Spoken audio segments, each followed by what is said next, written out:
Order! Order! You are an incorrigible delinquent at times. Behave yourself, man! Well, let's get the thoughts now of the former Irish Prime Minister, John Bruton, also, of course, international diplomat. He is in Cornwallstown in County Meath. From your perspective, John Bruton, do you think the EU wants to help Mrs May with this or not? I think the EU would like to have a deal that would be approved by the British Parliament. But there is a difficulty in the EU in discerning what is something that would satisfy the British Parliament. Now, if the deal that has been negotiated so far doesn't satisfy the British Parliament, then I think it's up to the British Parliament, by whatever method a Parliament can reach a consensus, to set forth what sort of an agreement they would like to replace the backstop that complies fully with the requirements of the European Union single market and which doesn't interfere in any way with the integrity of the European Union single market. Now, Britain, more than any other country, designed Europe's single market. Lord Cockfield and Lady Thatcher were responsible for it. So Britain should understand what's needed to comply with the requirements of the single market. So they should be well able to produce a paper setting out the outlines of a deal that would both satisfy Parliament and satisfy the requirements of the European Union. And it seems to me you have some excellent committees in the House of Commons. These various committees have produced excellent reports on this. But rather than producing reports, I think what they need now to do is to search for a consensus around something that could be presented in negotiation to the European Union. Because otherwise, if nothing is done, we will simply have no deal. Britain will crash out of the European Union with disastrous effects, not just for Britain, but for Ireland and for all Britain's European neighbours. That's where we're heading, unless something is done. Well, you see, I want to ask you about that because advocates of Brexit, they say, look, if we leave without a deal, that it won't be a crash out or a cliff edge, because the British government has repeatedly said in no circumstances will it put down a hard border on the island of Ireland. And therefore, what's the problem? You know, we're going to come out, we're not going to put down a border. Leo Varadkar says there'll never be a border. So it's all a fuss about nothing. Well, for that to happen, Britain would have to say that it is going to charge no tariffs on goods imported from any country in the WTO, because you can't have no tariffs for the European Union and not have them for everybody else under the most favoured nation principle of the WTO. So if Britain was to do that and abolish all its tariffs on every country in the European Union, which is the only way it could achieve that objective, it would have very little to offer in the trade negotiations with other countries that it says it wants to undertake. I don't think that aspect of it has been thought through. That's why I think it would be good if a detailed work was now done over Christmas by the committees in the House of Commons to come up with a consensus which would command, let's say, 60% of MPs in Parliament's support as to what they can propose that would be consistent with the World Trade Organization and very importantly, with the requirements of the European Union single market, that Britain would know would be possible for the EU to accept. Britain needs to think for itself at this stage and think these things through, rather than expect to go to various leaders in Europe and think that they're going to solve the problems of the British Parliament. It's not for Europeans to say what would satisfy the House of Commons. It's for members of the House of Commons, including, of course, the Prime Minister, to say that. But let's just talk reality. Let's assume we get to 105 days' time, Britain leaves the European Union, because that is something that a clear majority in Parliament have already voted for. On day one, what's going to happen? Are we going to see the Irish putting up borders on all those crossings, the hundreds of crossings that there are by the border? Oh, I expect there will be customs controls will have to be imposed on both sides, because for the reasons I've explained, Britain will have to do the same. It will have to have tariff controls and tariff collection at its borders too, unless it wants to abolish all tariffs for every country in the world, which would be required to do under the most favoured nation principle of the WTO. So it won't be just the European Union side, it will be Britain will have to put up the barriers too. John Bruton, thank you very much indeed for speaking to us this morning. Well, let's get a view now from a German member of the European Parliament, Ska Keller. She's with me now. She co-chairs the Greens and European Free Alliance group in the European Parliament. I mean, it seems a bit strange here. Mrs May has been leading these negotiations. She's come here saying what she needs, which is some movement on the border question, the backstop question. And now European leaders are saying, well, it's up to your parliament. What's going on? Well, I think the problem has always actually been in these negotiations that it's never really clear what the UK side wants. And on the other side, the EU 27 have been very clear in what they want and what they need to safeguard. And part of that is now the backstop. So it's unreasonable to expect the EU 27 to just cancel the backstop. That's just not going to happen. So everyone wants to help May in getting things done smoothly, but it's a bit unclear like how this could be done because May hasn't been clear about that. But isn't it a bit extraordinary that the European Union is saying in perpetuity it should be able to dictate to the British what it does with its border?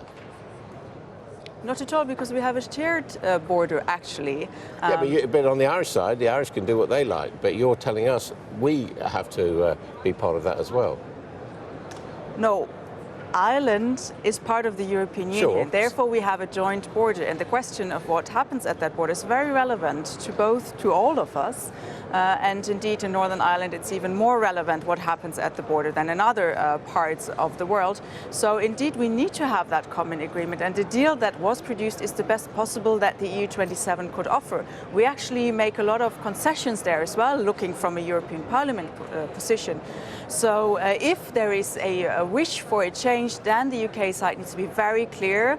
But from the EU 27 side, it's always been very clear that there cannot be a backtracking on the backstop because that concerns the fundamental principles of the EU. No, but what I'm saying is this is not like even the treaty, even the Lisbon Treaty or the NATO treaty, because what you're saying is you just can't leave from our rules, and that isn't how it works. I mean, you know, we remember the border between East and West Germany, and what West Germany did on its side was up to it, and what East Germany did on its side was up to it. It wasn't West Germany dictating to East Germany what it had to do.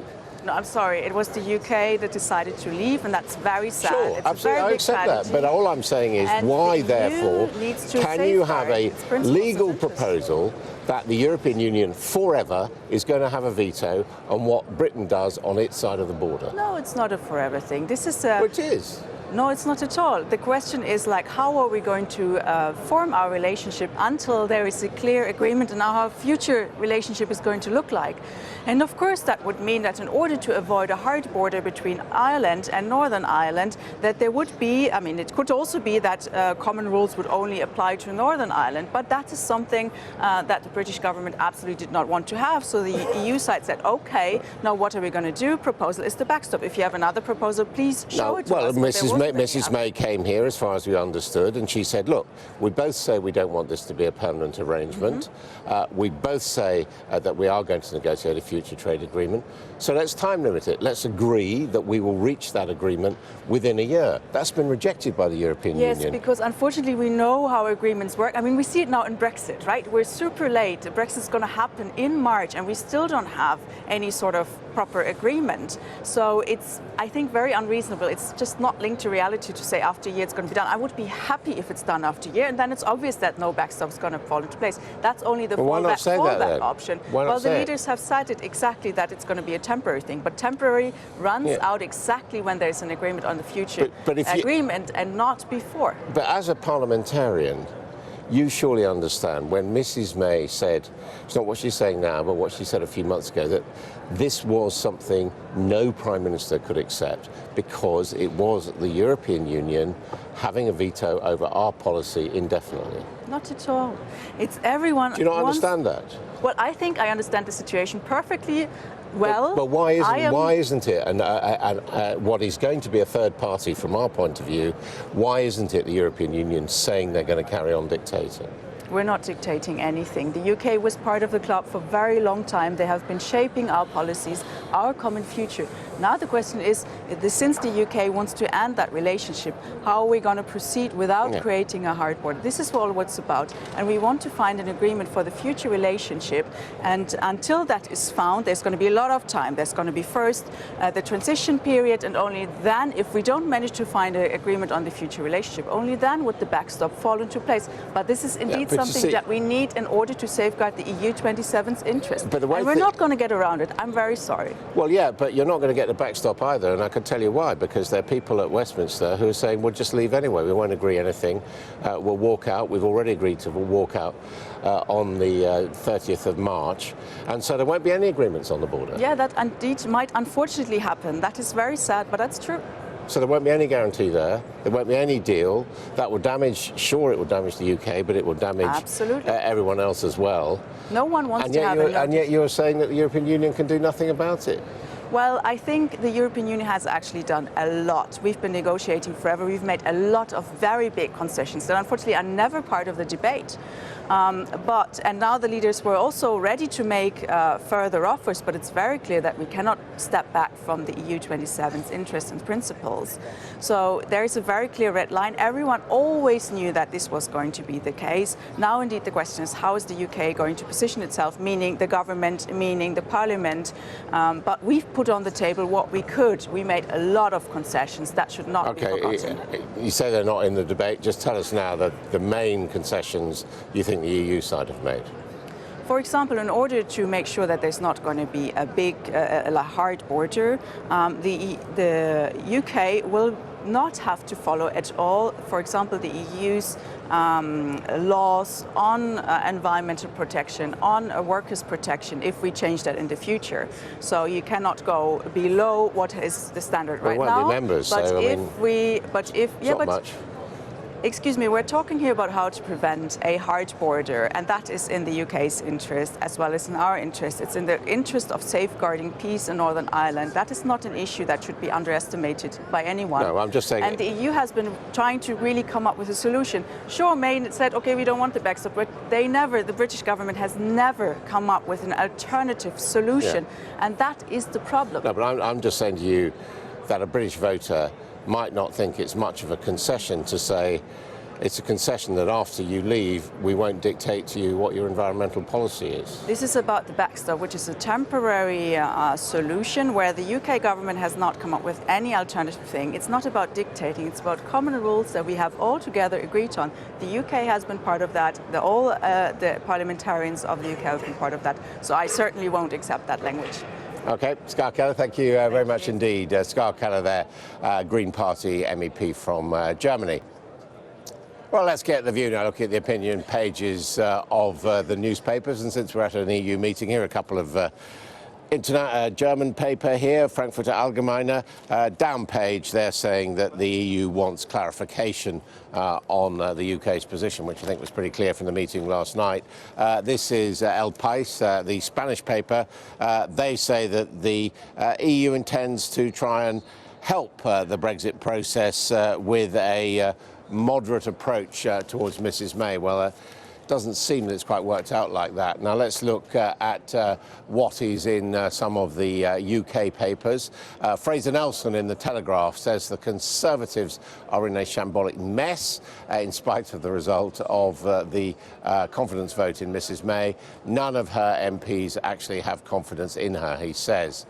Not much sympathy in The Guardian from their columnist Gary Young. He says, don't pity Mrs May, she helped pave the way for Brexit Britain. The Prime Minister has a chance to succeed, according to Philip Collins, columnist in The Times. He advises her to exploit divisions in Labour's rank to help her get a deal through. And it's Jacob Rees-Mogg who comes in for a battering in the Daily Mail from Dominic Sambrook, the historian.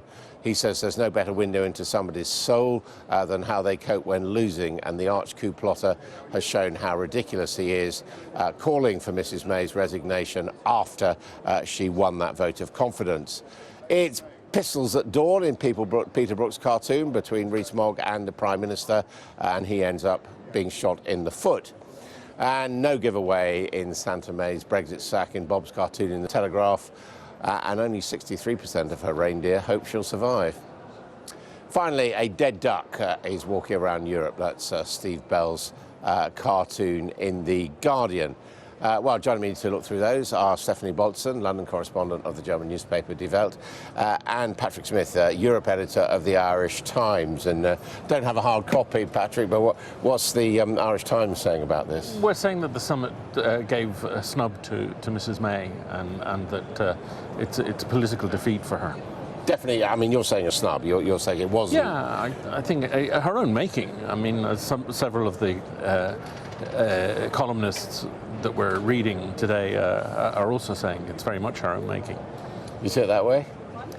Well, yeah, I mean, that's what we also had. She didn't get any concessions here. There was, of course, when she arrived yesterday, there was a hope that she could get something back. We know all about that paragraph that was in the draft conclusions that was deleted. So basically, she's come here and she's going back with nothing. But why take that paragraph out, for example? I mean, it wasn't saying anything binding. It was pretty innocuous. Yeah, but because I think the EU's 27 are not ready to play that game, to kind of face sequencing approach that will help her. They really want, and that was the frustration, I think, last night in the room, was they wanted to have something that she would confirm. If you give me that, I can get it through the parliament. And she couldn't confirm that. I mean, Leah Varadkar apparently one of those saying take the language out. Yes, certainly. I mean, there's one word, for example, which is omitted from the draft, the word "short," in reference to the backstop, and it reflects the sensitivity of the Irish and others about putting a time limit on the backstop. Because if you put a time limit on it, then it's not a backstop. And so he would certainly also have said to her, look, in the past, when leaders have come looking for protocols or legal assurances after treaties have been rejected in their countries, they have come with the assurance that if you give me this, Parliament will pass the bill. She can't do that. All she can say is, I think they will do that. She has to square it with Parliament before she expects Europe. I mean, what can she do? I mean, Dominic Sambrook zeroes in on Jacob Rees-Mogg, a leading Brexiteer, says he hasn't behaved like a gentleman, that he tried a coup against Mrs May, he lost. But he says, well, that makes no difference. I'm not going to support her. I'm not going to congratulate her. I'm just going to demand that she goes. Well, I mean, what can she do about people like Jacob Rees-Mogg?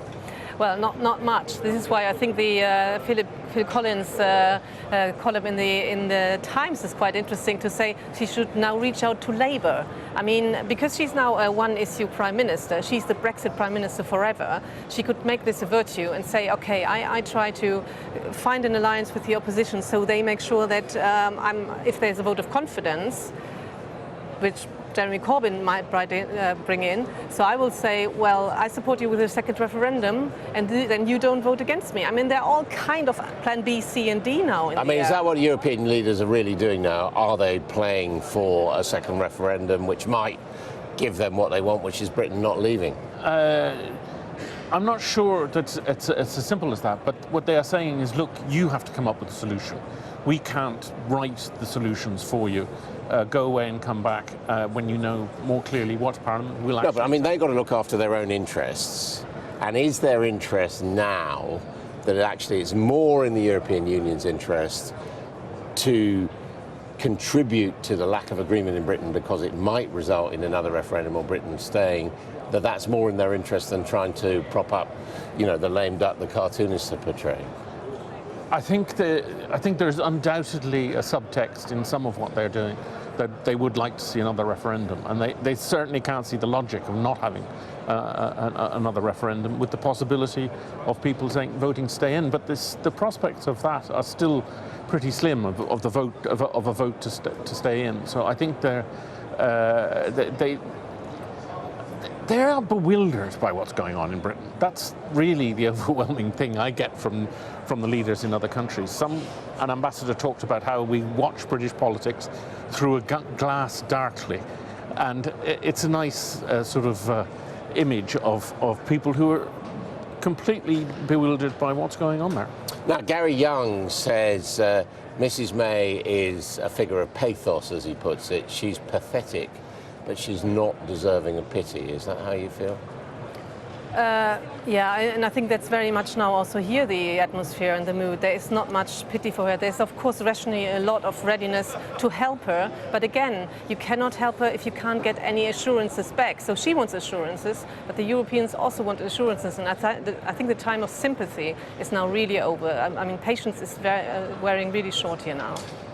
Both Rutte, the Dutch Prime Minister, and the Danish Prime Minister leaving the meeting last night were quite scathing about the lack of assurances from London and the failure to put her house in order before she came here for last-minute demands. Well, it wasn't our fault that it all happened on this week, just before that the confidence motion came, was it? I mean, you can't blame her for that. This week, we've been at this for quite a while, it has to be said, and a lot of what happened is entirely predictable. And the Europeans are saying, look, we're not responsible for getting you out of your mess. You've got to do it. You've got to do the heavy lifting. I mean, there is a sort of optimistic view of all this from a British perspective, isn't there? That this is democracy at work, that we are deeply divided on this, that we are churning our way through this. We don't know what the outcome is going to be, but for sure, voices on all sides of the argument are being heard.